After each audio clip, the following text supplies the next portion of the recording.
sabi po ni Nanay Ansi, "Hello Daddy Frankie, kumusta na po kayo? Nakalimutan mo na ata kami. Isang buwan Medyo na malabo yung ating simula kanila. nung ihinatid mo yung baboy, hindi ka na nagparamdam. Huwag mo naman kaming pababayaan.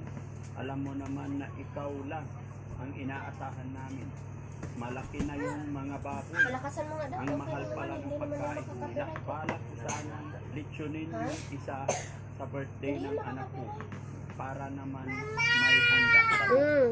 Magpapaalam lang ako sa'yo na litsunin namin yung isa kasi baka busy pa kayo kaya hindi mo na kami binabalikan. No? So, nung nabanggit nga mga kababayan, yung lilitsunin yung baboy na isa, nagulat ako. Bakit sa akin siya magpapaalam? Eh, binigay na sa kanya yun. Pero syempre, kinabahan lang ako. Pero sakto mga kababayan, mula nung hinatid natin yung baboy, dito, isang buwan na po ang nakalipas. Pero ito sabi niya, lilitsunin daw.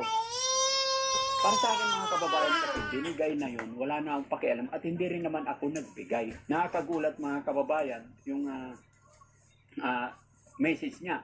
Kasi noon, nung nanghingi siya ng baboy, naawa yung sponsor natin, lalong-lalo na kay Ma'am Malu de los Santos, na siya po yung nagbigay ng baboy. Tapos ngayon, itong message niya, lilitsunin na.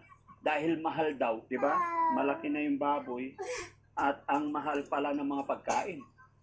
So hindi ko alam mga kababayan kung dahil ba sa mahal ng mga pagkain kaya niya litsunin or dahil po doon sa birthday ng anak niya.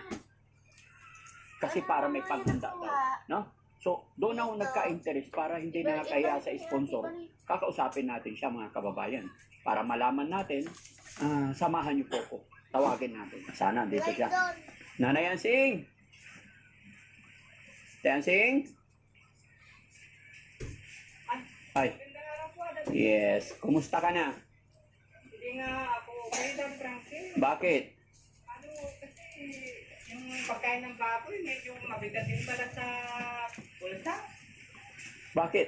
Bakit mo nasabing mabigat sa bulsa, maliliit pa yon? Bago silang kumain, at ang mahal pa ng pig. Eh di ba yan ang gusto mo? Sabi mo gusto mo may alagaan?